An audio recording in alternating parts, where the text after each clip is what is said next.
Hey, what's up, everybody? Welcome to the End Zone Oracle. I was off last week, so before I bring Josh out here, I got to just give him a huge shout out and thanks for taking care of the show last week. It was awesome. I went back and watched it. He did a fantastic job. So let's bring him out here. Josh, how you doing, man? I bow down before the true Oracle. We're so glad to have you back, Glenn. We're so glad. Thanks. Appreciate it. It's great to be back. Appreciate you running the show while I was gone last week. I did go back and watch the show. You did a fantastic job. Want to make sure that everybody out there knows that. So let's first of all, again, I'm Glenn Ritter, Minnesota insider for IE Sports Radio, and also the host of the End Zone Oracle Fantasy Football Show every Wednesday night, 7 o'clock Central Time, 8 o'clock Eastern, 5 o'clock Pacific. You can find me on X at Gritter13 or on TikTok, which is IESR Minnesota. You'll find videos of me here, see my opinions on any of the Minnesota sports things going on, either any of those locations. And Josh, how can everybody find you, and what teams do you cover? I'm all over the place. I cover the Miami Dolphins for football. Of course, the two-time defending Stanley Cup champion Florida Panthers, who also won their season opener last night. And then we got the Toronto Blue Jays, who are currently, as far as I can tell, up 1-0 on the New York Yankees in Game 4 of the ALDS, looking to move on there and get rid of those pesky New York Yankees. And the Phoenix Suns are coming up, so we're looking forward to that. And then the Oregon Ducks, of course, the true number one team in the nation right now. So you can find me at Josh Ritter13 on X and also on TikTok at Josh.Ritter57. Awesome. Well, again, thanks for joining. And for those of you that don't know, first of all, throw in any of your comments, questions. You have trade ideas that have been proposed to you that you want us to give our opinion on. If you want some advice on who to start this weekend, you've got a tough decision in the flex spot. Throw those comments into the chat. We'll answer them as throughout the show as we can.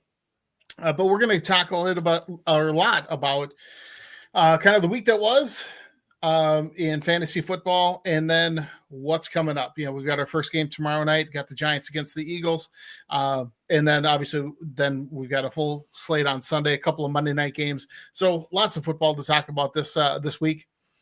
But first of all, let's look back to some of the top performers this past week.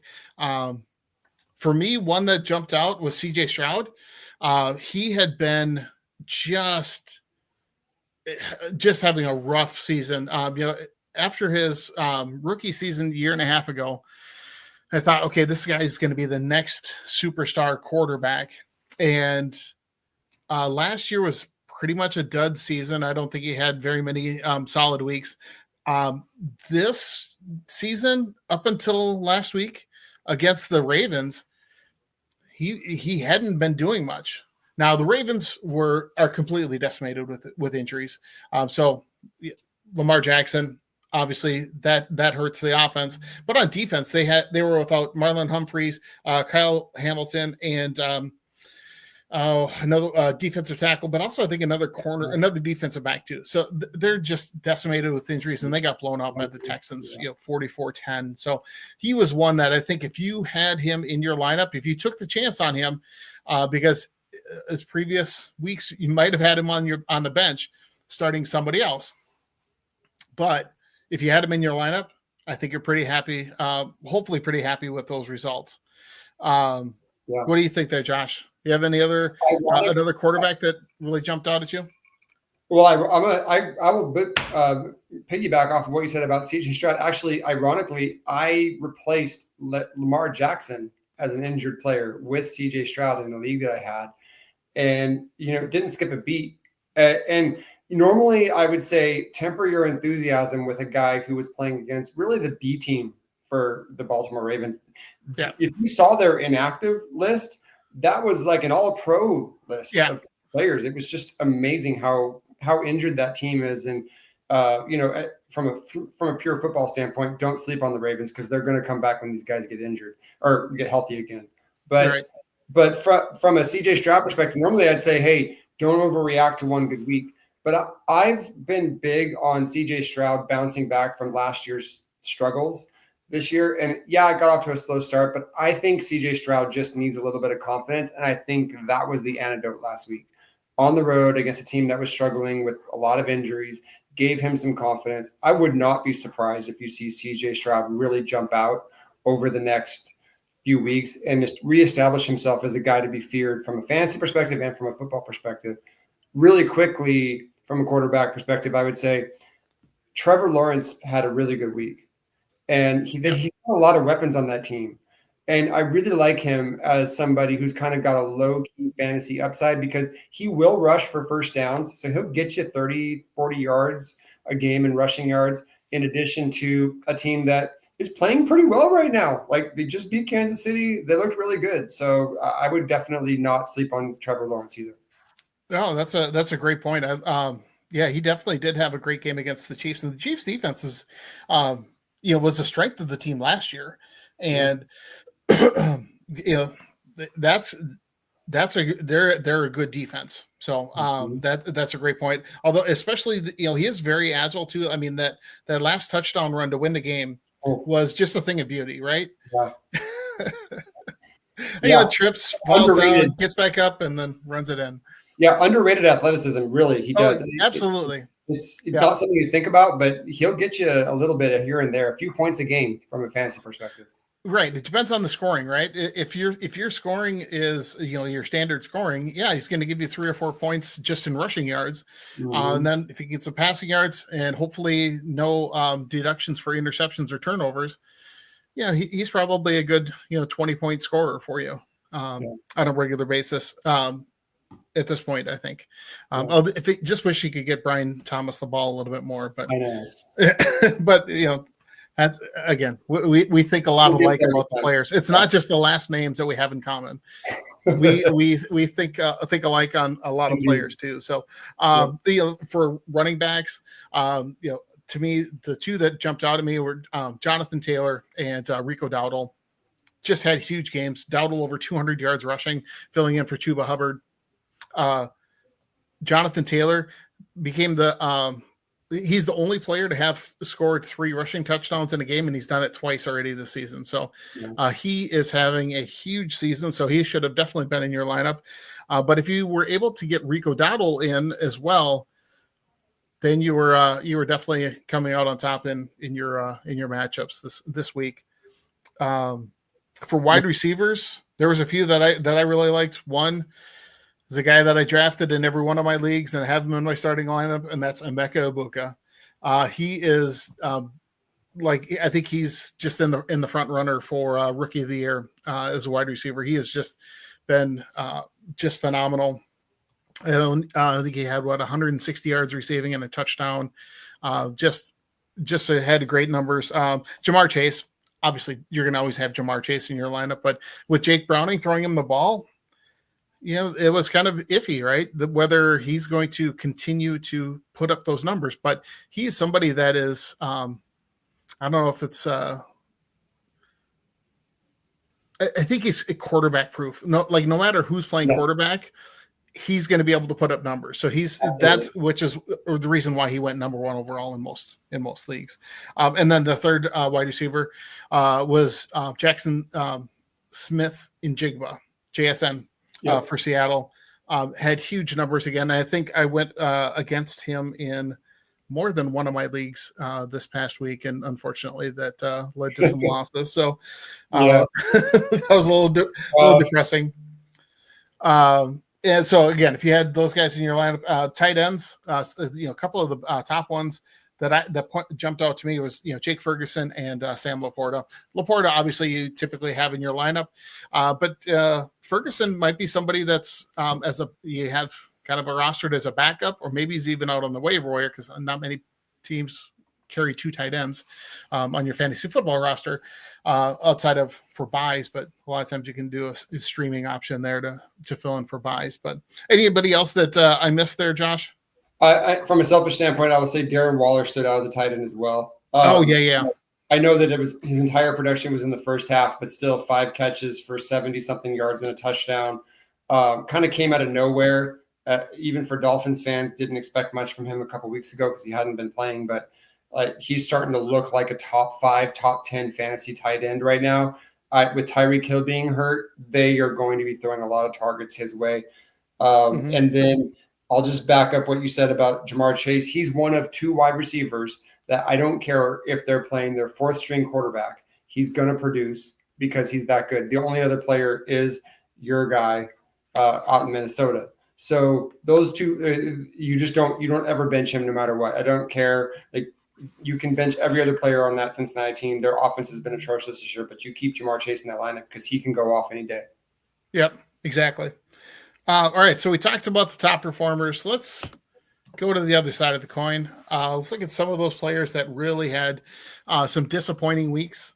Looking at the quarterback position, I was not as fortunate to have picked up C.J. Stroud when Lamar Jackson, my starting quarterback, was out with an injury, and still tossing around ideas on who to start or who to pick up. Because it doesn't look like Lamar Jackson's going to be playing again this weekend. So I picked up Daniel Jones because Daniel Jones had been one of the top quarterbacks and was somebody that we talked about a couple of weeks ago saying, if you need a quarterback, he's somebody that you should pick up. Just have on your bench, stash him away. Trevor Lawrence, he's good running the ball. He can pick up some yards there. He was very productive as far as passing. One of the top 5 passers as far as statistics go through week 4. Now, last week was obviously week 5, and he kind of laid an egg for me. So it is what it is. It's kind of what goes around when you think somebody's got a really good matchup. And I can't remember who the Colts played last week, but it was a pretty solid matchup for him. Yeah. It wasn't the. I don't remember who they played. Yeah, I don't know. So that's right. Anyway, doesn't really matter. But he definitely did not do all that well. Justin Herbert also had a down week. Again, somebody that I thought would put up better numbers than what he did. And be careful with the 1 week that guy didn't do well, so I need to pull him from my lineup. If you got a good quarterback and you replaced him with Daniel Jones, you're fine. Yeah, he's going to be fine. That team is playing way better than people thought at the preseason. Yeah, he's going to be fine, and Justin Herbert too. Yeah.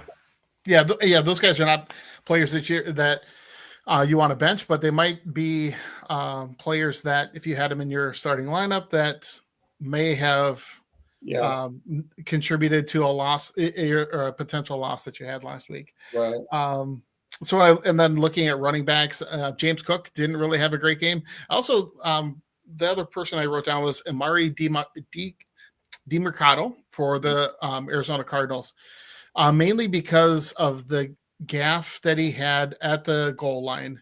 Two weeks in a row, someone does that. Just finish. Don't start celebrating until you're at the goalpost. Yes, thank you. I don't understand this. Get all the way through the end zone. Come on, dude. What the heck? It's almost like, I have a 19-year-old son. It's almost like they get this in their head that it's cool to celebrate the second you cross the goal line because they're young and it's like the thing to do. But it's the dumbest thing in the world, to the point where the friggin' coach got fined for yelling at him on the sidelines about it. Like, this cannot keep happening. This happens so often now, and I just don't get it. Like, I would be running through the back of the end zone to ensure that I actually got that touchdown. Exactly. Right. It's just, you should, it should be your goal to spike the ball on the outside the back of the end zone, like on the back line, white paint there, spike it right into that. Mm-hmm. Just don't be an idiot. All right. Oh, Brian's here. Thanks for joining, Brian. Good to see you in here. Thanks for joining. Okay, so some of the other players I thought had some down weeks. Quentin Johnson, AJ Brown. We've talked about AJ Brown a couple of times on the show, where he's super. He has great numbers 1 week. I think he had pretty good numbers in week 4, and then week 5, it just reverted back to those pedestrian numbers again. Quentin Johnson It kind of goes along with Justin Herbert. Quentin Johnson was somebody that after his first couple of years in the league, I was like, I don't want anything to do with this guy because of the number of drops. He just could not be reliable to catch the ball. Completely turned around this year.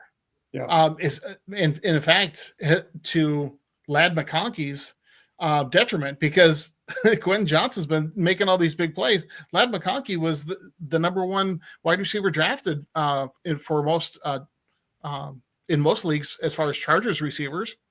Like he was the go-to guy, and he was fantastic last year as a rookie. So seeing him drop essentially to the third string because Quentin Johnson and Keenan Allen are getting more looks is disappointing. So maybe I should include Ladd McConkey on here because although he did have a touchdown this past weekend, didn't he? Yeah, I think so. And Quentin Johnson is very much in that same kind of realm that we talked about with Daniel Jones. And really, I mean, a lot of these players are James Cook. Yeah. You have a down week. Don't overreact. Right. As an owner, you can't overreact. I lost a league that I had a really good weekend. That was the same league that had CJ Stroud in there because James Cook just had a bad game. Yeah. And you have to be like, okay, that's going to happen in every fantasy league.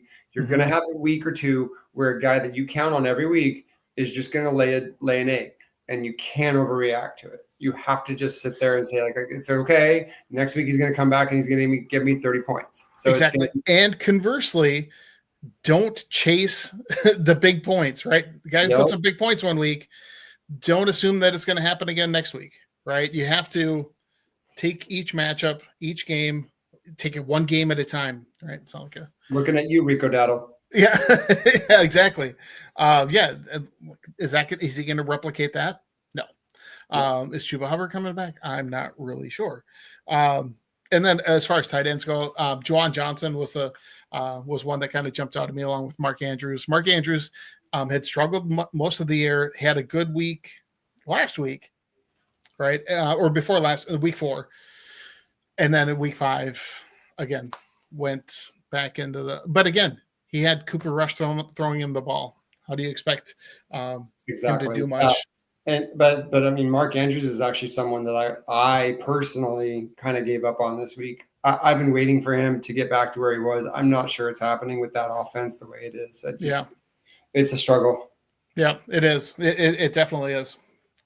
So as far as bye week updates, so this week we've got the Vikings and Texans on the bye. So obviously find a replacement for Justin Jefferson.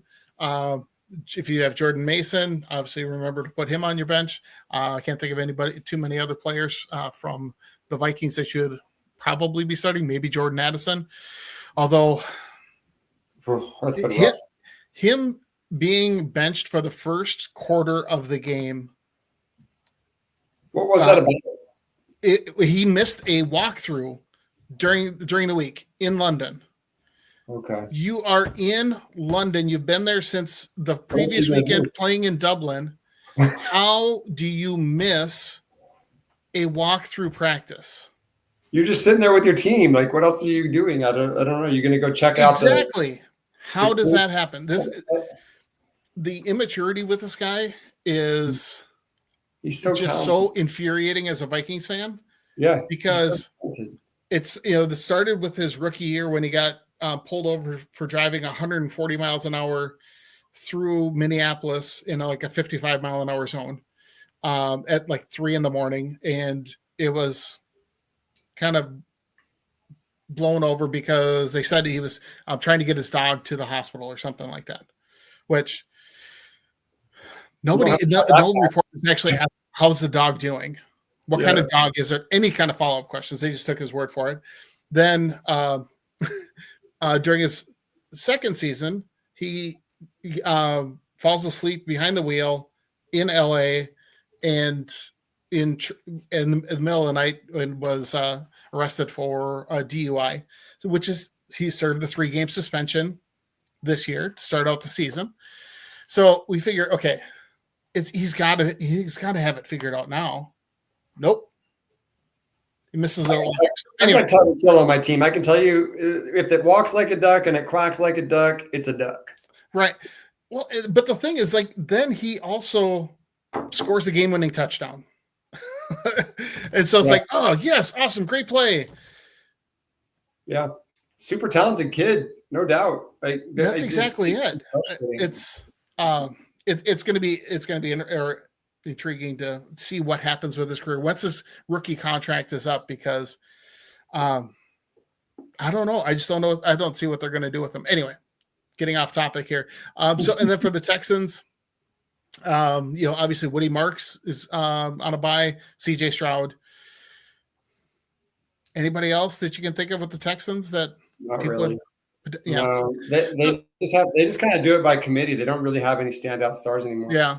So do you think, as you mentioned earlier with CJ Stroud, kind of taking another step, or potentially thinking he's going to take another step, do you think that's going to help those two Iowa State wide receivers, the rookies that they have? I do. I think that he's one of those guys that has all the raw talent, but the light hasn't really clicked on, and he just kind of did it on raw talent his rookie year, and teams didn't know how to game plan for him.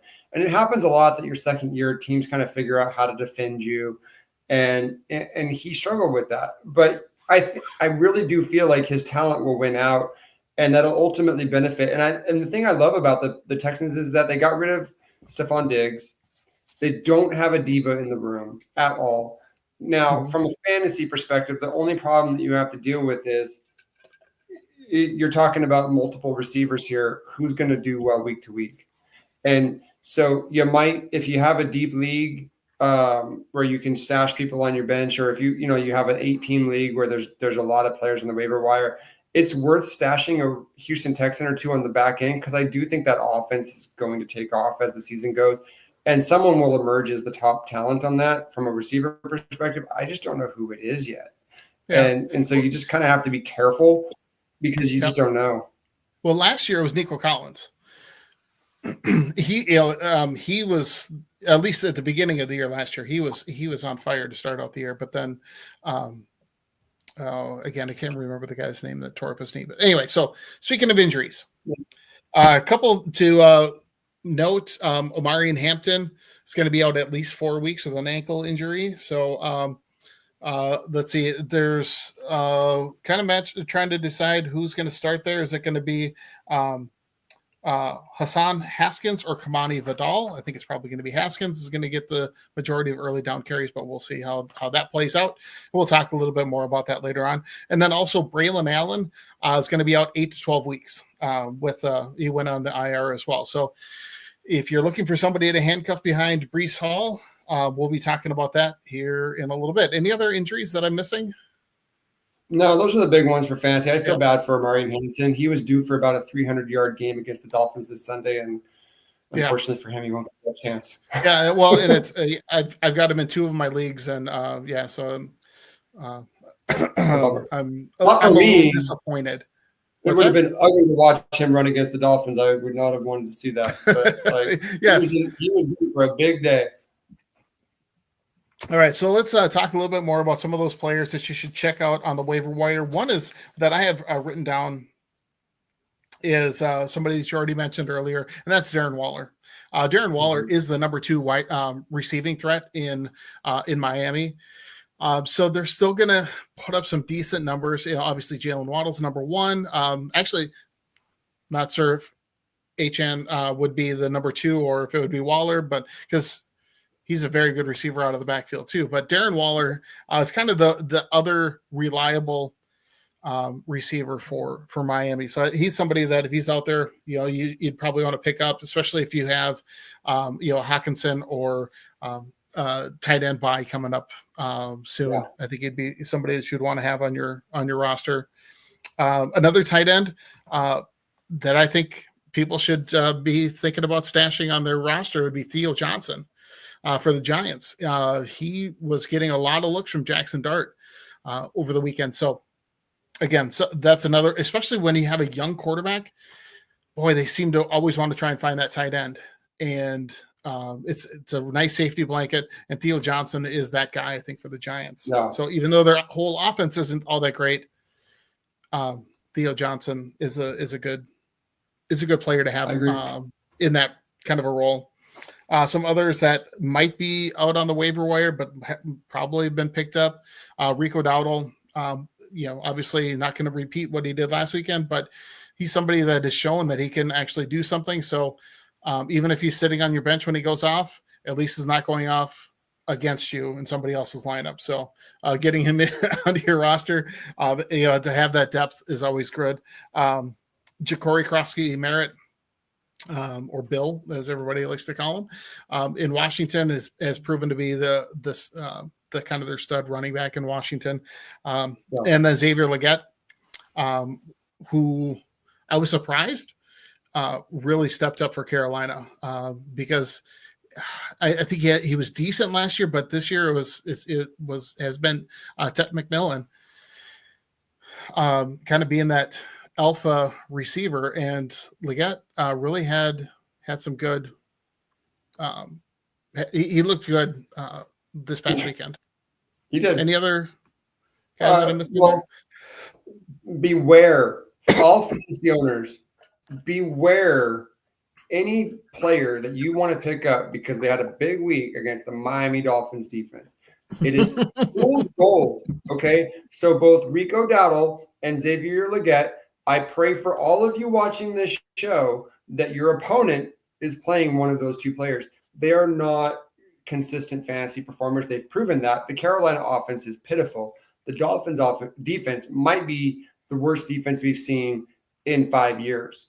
They're really bad. Okay. So if your team is playing, if you're playing against them, it's great. But if you're overreacting to a performance that a team has against the Dolphins defense, you're in for a rude awakening. So I would stay away certainly from Rico Dowdle. Okay. Because Chuba Hubbard's coming back fairly soon. Not worth starting. You can have him as a deep handcuff for Chuba, but please don't start him just because he had a big week against Miami. It's going to ruin that next week for you. Xavier Legette has some value because he's a pretty decent wide receiver. He's one of their top targets, but limited value, only if you need a bye week replacement. But I will say JSM was somebody, Ja'Cory Krosky-Merritt was somebody that I was really high on in the draft process. I thought you could get him for in a decent round for good value, and he really disappointed me in the first month, not getting a lot of run. So hopefully this is a turn for him to start. He's starting to get into the offense a little bit more. And now that Jaden Daniels is back, maybe that will help kind of stem him along. So I would be cautiously optimistic with JCM, sorry. And if he's available, which he might be because he had a really rough few weeks. So people may have dropped him off the back of their roster. I'd pick him up and I just have him stashed there and just kind of see what the Washington Commanders do with him over the next couple of weeks. Yeah, that's a good point about Daniels being back too. So a couple other guys that as far as handcuffs go, we don't really have a banner for that, but just since we're talking about waiver wires, if you haven't already picked up Rachaad White with Bucky Irving battling his injuries, you definitely want to have him as your backup if you have Bucky Irving on your team. Same thing with Tyler Algier. Again, depending on the size of the league, he's probably on the roster. But if you're in an 8-team league, he might be out there. So, but if you're into a 12 or 14, 16 team league, those the players like that are gone. And then Isaiah Davis looks like he'll be the next man up for the Jets.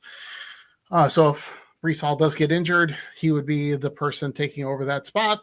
But again, it's the Jets. So yeah. How much are you expecting out of Breece Hall? So. All right. You don't expect much out of the Jets offense at all, but Tyler Algier is someone you can reliably know that even though he's the second in line there, he's going to get 8 to 10 quality touches a game, and he gets into the end zone. Well, that's exactly it. He is the goal line back of the two. Mm-hmm. So he's Bijan Robinson's going to get the 60-yard runs, and Tyler Algier gets the 5-yard goal line carry. Exactly. Yep. So. Let's do one more segment here before we go to our first break. Start, sit, quit. All right. Josh, do you want to go first? Talk about the players that you would start, bench, or quit. My start is Matt Stafford. I see that Rams offense starting to jump out here, and they've got a lot of weapons. And I know that he didn't have a great start to the season, but he's starting to come on now. And I believe they play the Ravens this week, who, as we talked about, are just decimated with injuries. And so if you have a quarterback that's injured, if you have a Lamar Jackson and he's questionable and you're not sure, and Matt Stafford's out there, and he will be out there in some leagues, or if you drafted him in the 15th round, even if you have one of the better quarterbacks, obviously not the Josh Allens of the world, but if you've got some of those, second-tier quarterbacks, I might start Matt Stafford over them this week, given the fact that the Ravens just are decimated and they're just not going to be able to stop a nosebleed. For bench, there's only one viable target in Cincinnati right now, and it's Jamar Chase. I would be benching T. Higgins right now. I just don't think that their progression is working in Cincinnati. They're not getting to their secondary targets. T. Higgins, I think he got a touchdown last week, but his target share has been really low for where you drafted him. If you've got a better kind of matchup receiver, you might consider that, because that offense has just not been good.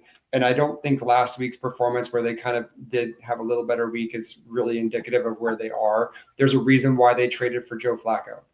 Okay. And Joe Flacco's not going to magically solve all their offensive woes? Okay. No. I didn't think so either. Yeah.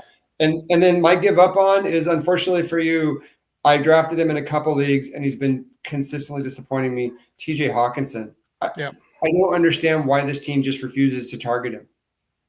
They're targeting that. I don't know who number 84 for the Vikings is, but they're targeting him more than Hawkinson. That's Josh Oliver. He's the blocking tight end.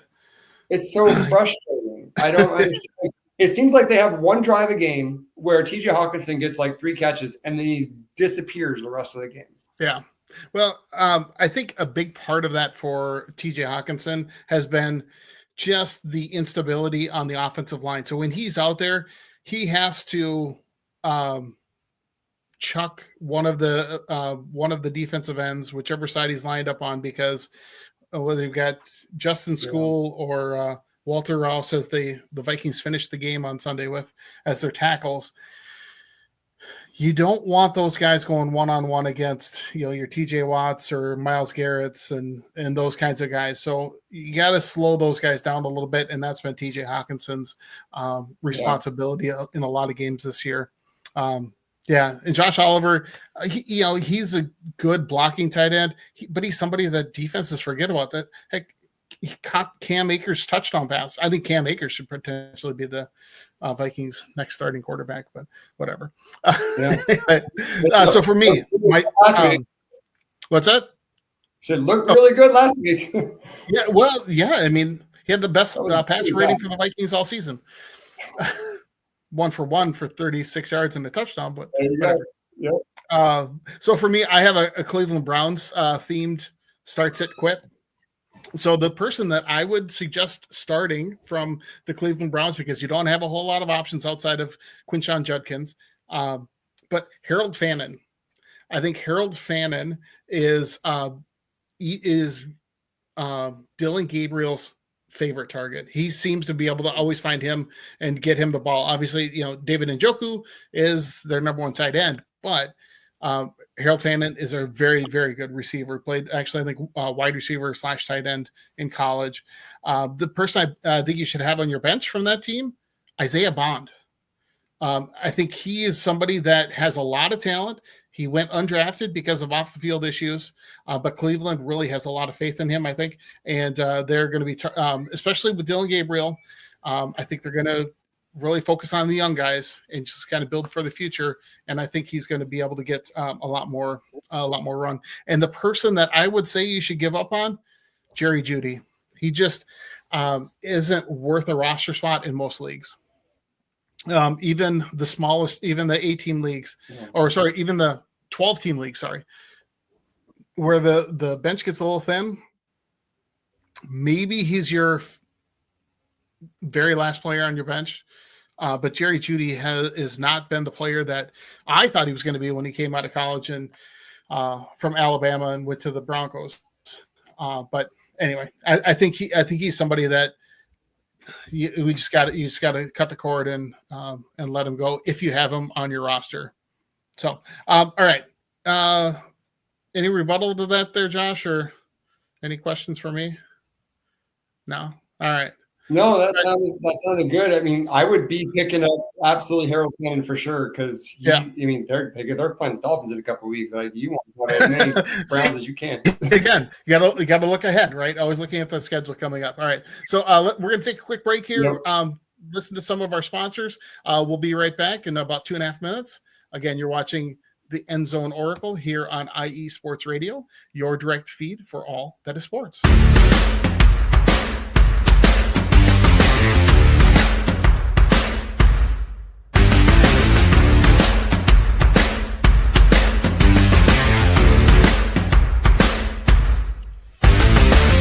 IE Sports Radio fans, this show is brought to you by Planet Jerky Premium Brisket Beef Jerky.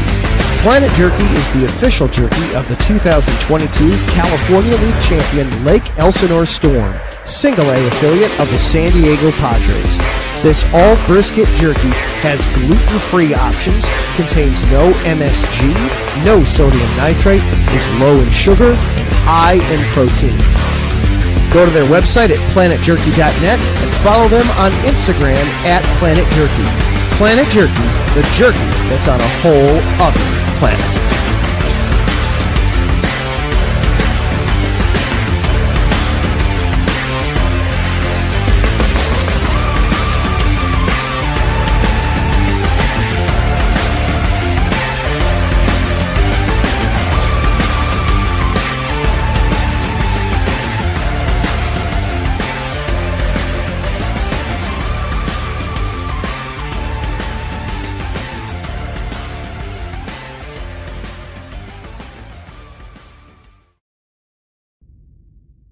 Rise and shine. It's 4 a.m. The stars are still out.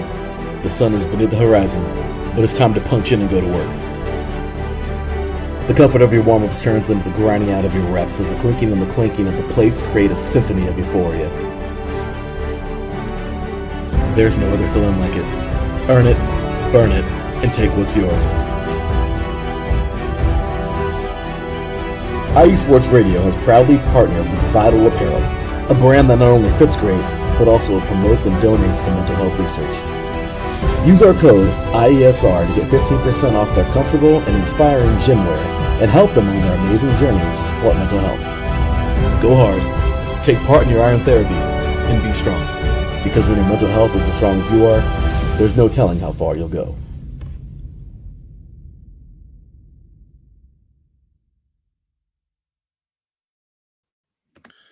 All right. Welcome back to the End Zone Oracle. Thanks again to our sponsors, Planet Jerky, Premium Brisket Beef Jerky. You have to get some if you haven't ever tried it. It's absolutely fantastic. It's pure. It's just fantastic. I mean, the brisket jerky it's just to die for. And then Vital Apparel. Obviously, if you need some workout gear, they've got great stuff, super comfortable, and part of the proceeds go to support mental health. So huge reason to help support that company as well. So again, thanks to our sponsors. So let's get back to our waiver wire courtroom that is now in session. So I've got a couple of options here. Who would you think? Who do you think that fantasy football owners out there should target? And I've got a couple of situations here. First of all, for the Chargers, Omarion Hampton went down. Obviously, Najee Harris is out for the year.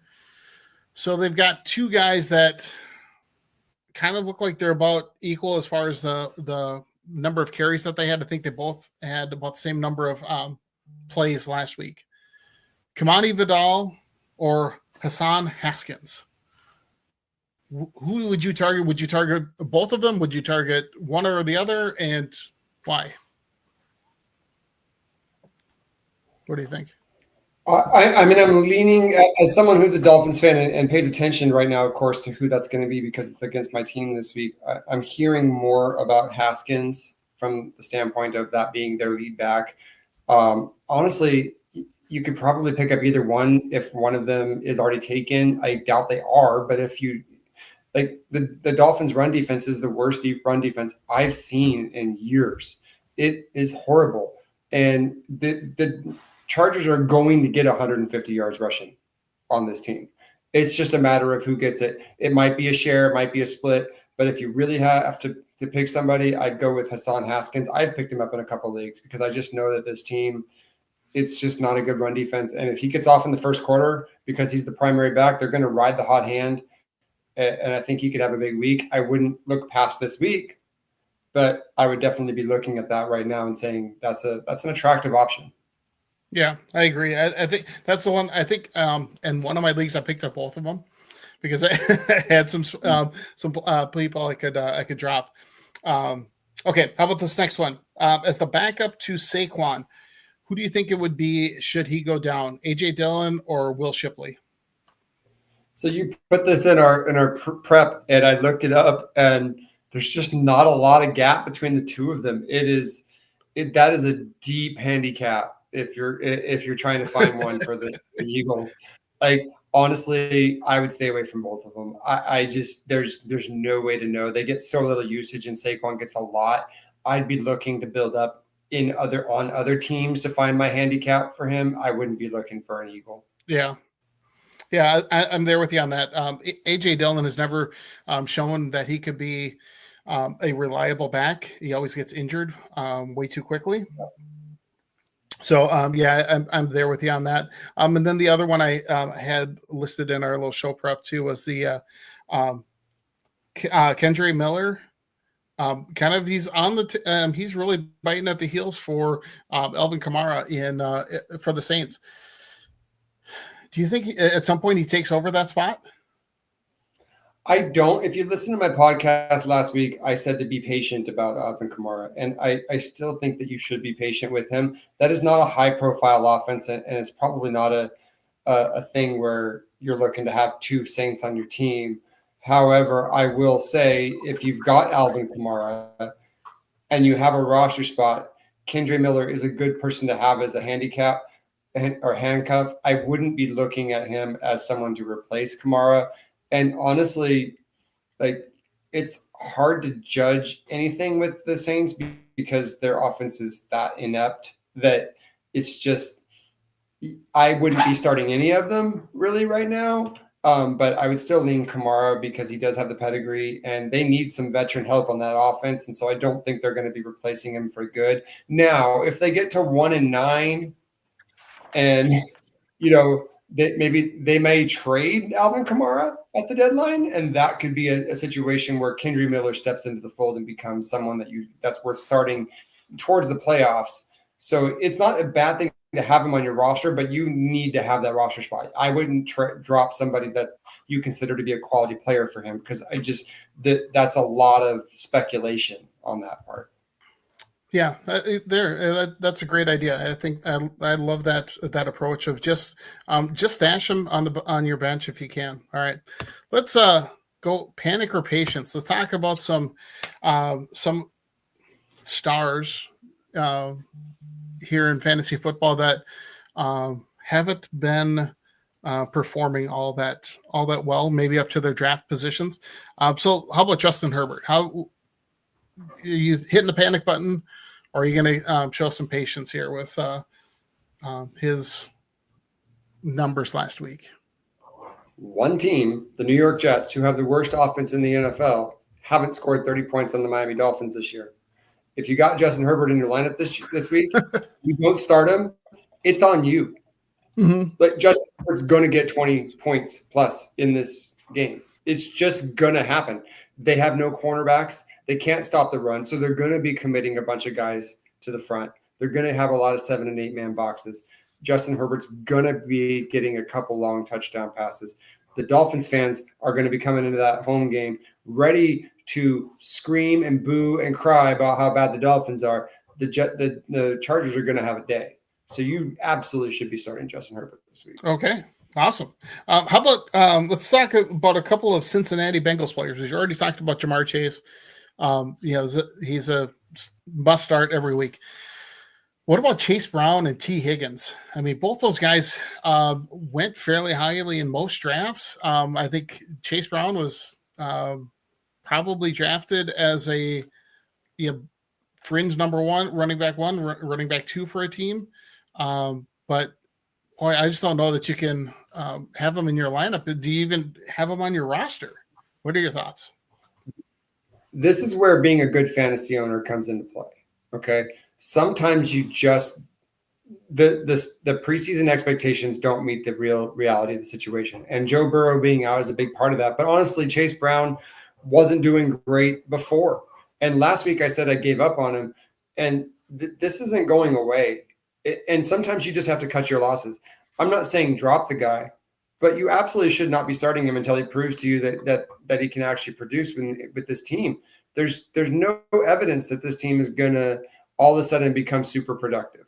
So I would absolutely I'm out on him. If you're in a big team with like 8 or 10 teams and you can find a good replacement for him, you absolutely start that person over Chase Brown. Now, T. Higgins is in the same boat. Like if your name's not Jamar Chase, I'm probably not starting you unless I am in a 16-team league and I don't have a choice. Yeah. Okay. How about Kyler Murray? What are your thoughts on Kyler Murray?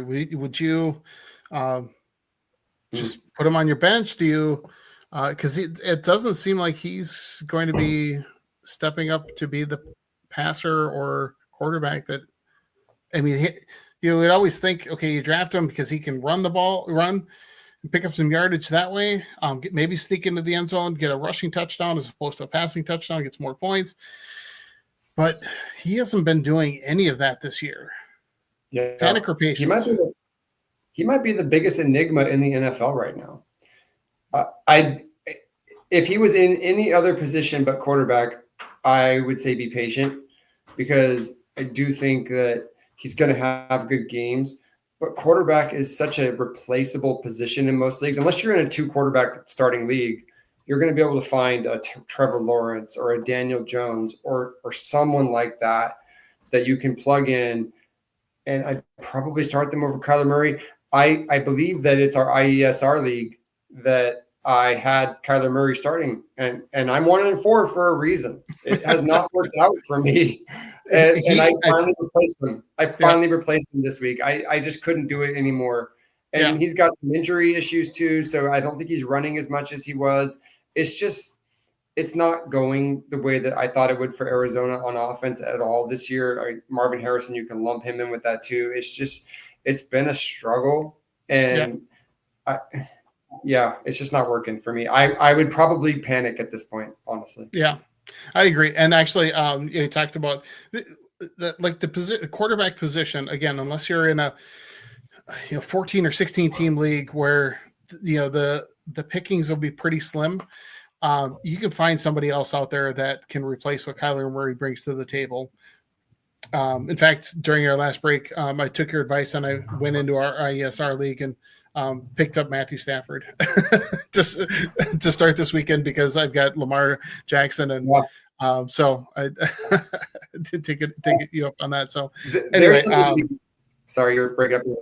No. That was it. I just I picked up Matthew Stafford, and so I just had to say I took your advice during our last break, commercial break there to make that move on with my team. So anyway, so okay, those are I'm there with you on all of those guys. I agree 100% on all of that. All right, so let's look into our crystal ball here as the end zone oracles.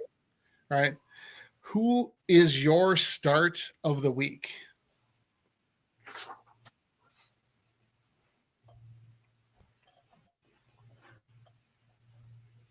Oh, go ahead, Josh. Can you hear me? Or did we lose you?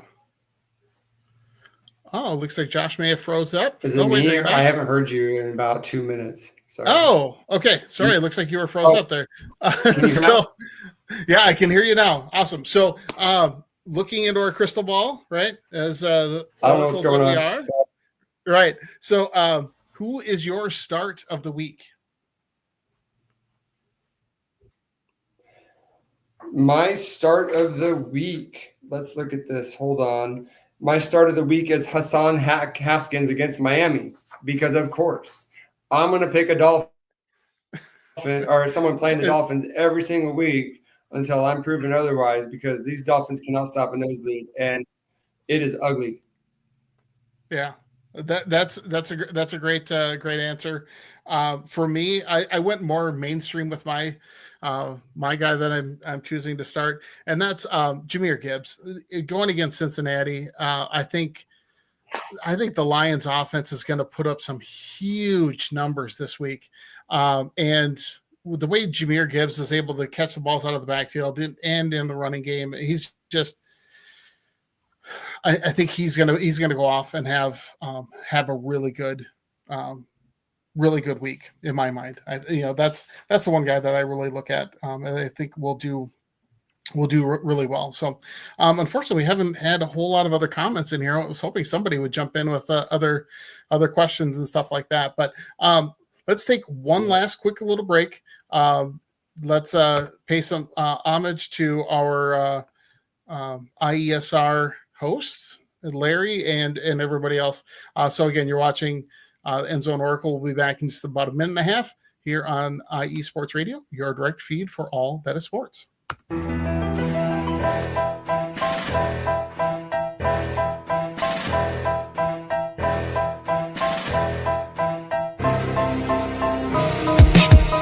For the last 10 years, IE Sports Radio has been bringing you amazing content ranging from interviewing legendary athletes, coaches, and other authorized media personnel to building tailor-made shows dedicated to all major sports cities around the country. Make sure to follow us at IE Sports Radio on X, Instagram, Facebook, TikTok, and YouTube to keep up with the latest in sports and with all of our shows. Also, make sure to check out our daily updated website at iesportsradio.com. At iesportsradio.com, you can see our daily show schedule and check out all of our show pages with personal bios to learn a little bit more about each of our awesome hosts. In addition to our show pages, you can catch the iSports Radio blog, Hall of Fame, Fans of the Month page, and our merchandise shop, including t-shirts, tank tops, caps, long sleeves, hoodies, and more. For now over a decade here at IE Sports Radio, we've continued to be by the fans, for the fans, and we thank you all for your support and for making IE Sports Radio your direct feed for all that is sports.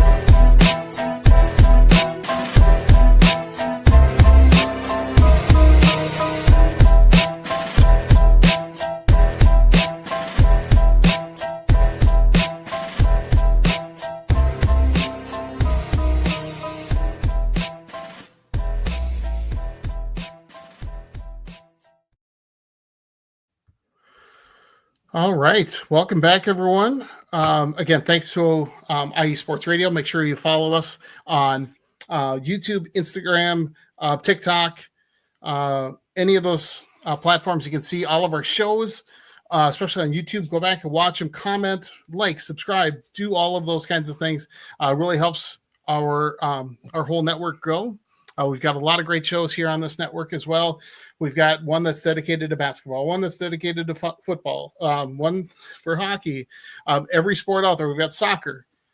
No matter what sport you're into, there's a show out there for you. So check out our website again, IESR or IE Sports Radio. Search that on YouTube as well. And here, let me throw those back up on the screen so you can see that. So those are all the places that you can find IE Sports Radio. So definitely check all of those out.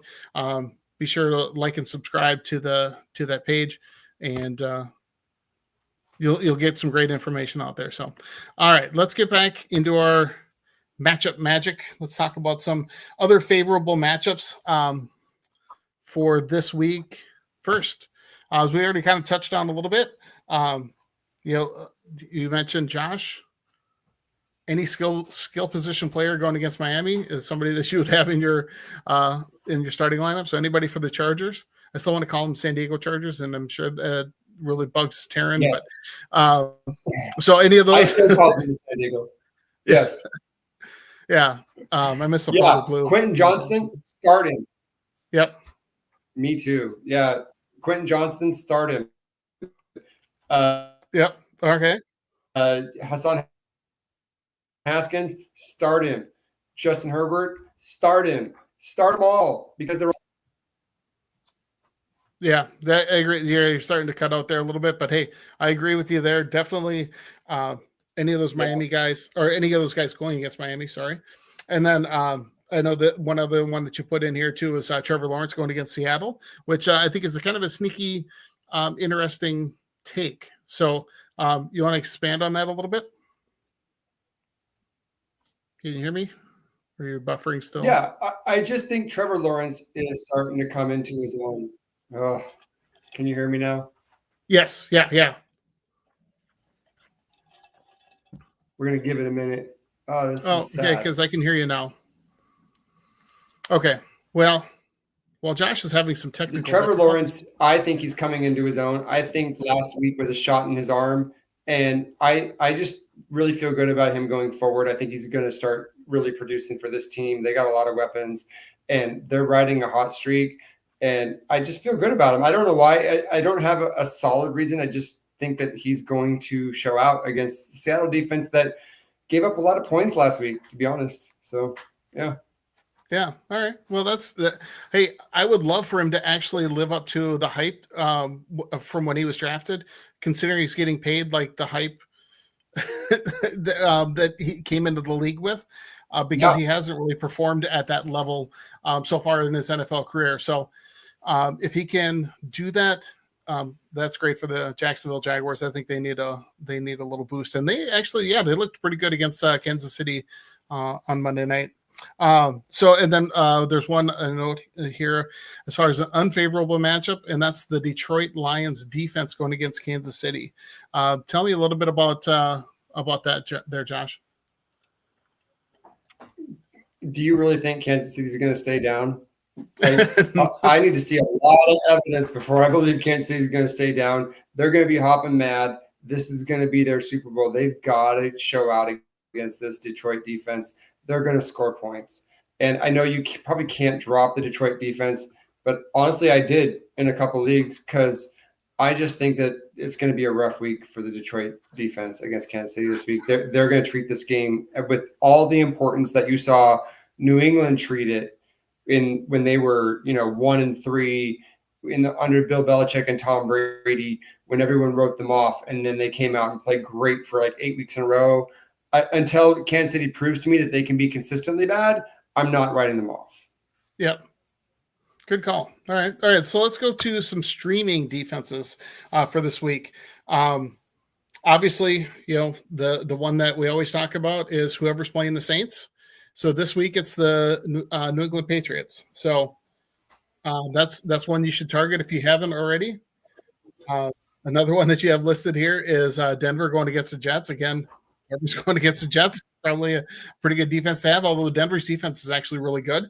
I think anyway, with Patrick Surtain, he's a great corner. And then the one that you beat me to that I had in my waiver wire here this week is the Green Bay defense going against Cincinnati. I was trying to pick them up in all three of my leagues because my Vikings are on a bye, and so I needed a defense for this week, and I wasn't thinking ahead and didn't reach out to that one.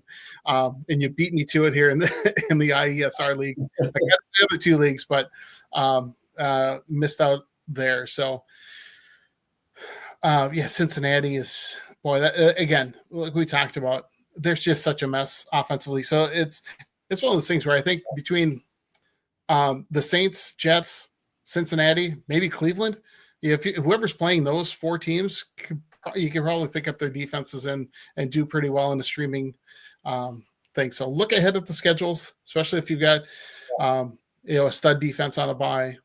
You're going to want to have you look at those matchups. Those are coming up. Big believer in streaming defenses. Mm-hmm. You can always find a defense playing a bad team that maybe isn't a top defense, but you just know they're not going to give up points. Yep. Yeah. Yeah. Again, part of that depends on the scoring, right? So if there's points for holding the other team under a certain amount of points. Obviously, yeah, you want those. But if there's sacks, turnovers, sometimes you got to look a little bit deeper with those. But because I know that most of my leagues it's more based on actual turnovers and sacks than just points given up. So anyway, yeah, you gotta know for sure. Yeah. So anyway, let's see here. Is there anything else we had on our things? I guess let's just go to our closing and shout outs, right? So for me, looking at my teams this year, I've only got 3 leagues, not like the 8 that you're in. So for me, I can only talk about the close calls that I've had. But for me this week, I pulled out a close win in my family league, so I'm undefeated there, 5-0, sitting in first place. I won by 2.14 points. So one of my lowest scoring outputs of the season. And this was to the guy that's in 9th place. So I had to pull out the win over this guy. But then in the IESR league, I got completely destroyed by the Dallas Parsonaceans diseases. Nice. Beat me by 52. I don't even know if I'm pronouncing that right, but whatever. Anyway. But in my 3rd league, lost by a couple of points, like 4 points. But it's a really low scoring league. But that in that league, I am in last place. I am 0-4-1, and my one tie came from the week when I scored the most. I was tied for the most points scored in the league, and I happened to be playing against the guy that scored the exact same number of points. Mm-hmm. Yeah, it's a lower scoring. We'll only get points for turnovers, passing touchdowns, right? Yardage only if you go over 100 yards rushing or 100 yards receiving or 300 yards passing. That's the only yardage. So we each had 49 points, and that's the one where there's like a $10 bonus for whoever has the most points in the league during a given week, and so we have to split that. So we each get $5. But I'm still winless after having high points in one league. So that's a cool format. I'm in a league that's exactly the opposite, where I had 230 points in a week, and I also had 180 points and lost by 30 this week. So I have a league that's totally different. That has bonuses for everything, and it's crazy. But that was kind of an old school setting. Yeah, exactly. So in our IESR league, I'm 1-4. My team's awful. Kyler Murray's been killing me. It's just been ugly. So not much to talk about there. But the interesting thing is I have a 10-team league that I'm in. And I have 6 less points than the top point scorer in the league. Okay. So he has just barely more points than me. Both of us are 2-3. So the top 2 point scorers in our league are both 2-3 right now. Have under 500. We both have the worst points. It's awful. Sitting there at 2-3 in 7th place, and I have the second most points in the league. The guy that has the most points also in at 2-3. Oh, that sucks. But at least, hopefully, that league uses points scored as a tiebreaker when it comes to playoffs, because that's what fantasy football is all about, right? It shouldn't be head-to-head matchups. Like, no, points scored, right? If you happen to beat me by 1 point and my average outscores yours by 15 every week, I think my team should make the playoffs over you. Right. But anyway, exactly. So that kind of reminds me of one of the leagues I was in a number of years ago. It's been probably almost 20 years now. That one, it was a much more expensive league than those that I'm in right now. Back when I was younger and not married and had money and whatever. But if a player on your team got in trouble legally during the season, you got fined. like $20. Yeah, it was crazy, right? And so that was, yeah, it was. I think that one of those years I had Charles Rogers as one of my wide receivers. It was like in his third year. I'm thinking, okay, he's going to start figuring stuff out. He's going to work it out. Do you remember Charles Rogers? No. Do you remember him from with the Lions? Okay, yeah. Yeah. And obviously tragic story. Oh yeah. All the way around. But yeah, so I got fined because he tested positive for heroin or whatever it was. I'm like, thanks, dude. Anyway, so, just kind of crazy stuff. Actually, so I don't know, did you my team name here in this league is the Love Boat scandal. Are you familiar with what happened with the Vikings? It was 20 years ago this week. The Vikings had a bye, and Dante Culpepper, Bryant McKinney, Fred Smoot, and Mo Williams, I think, they rented a like a dinner cruise boat on Lake Minnetonka, and they brought a whole bunch of strippers and things like that, or people like that, onto the boat and did all kinds of crazy stuff on the boat. And that got out to the public. And that was a huge humiliation for the Vikings organization. Just all the stories that came out with adult toys and things that were happening while they were on there. So it's, but it was 20 years ago this week. So had to celebrate that and bring that up here on the show. Celebrate. Yeah. We both have our bad memories of Dante Culpepper then. So. Yes. Yeah, we do.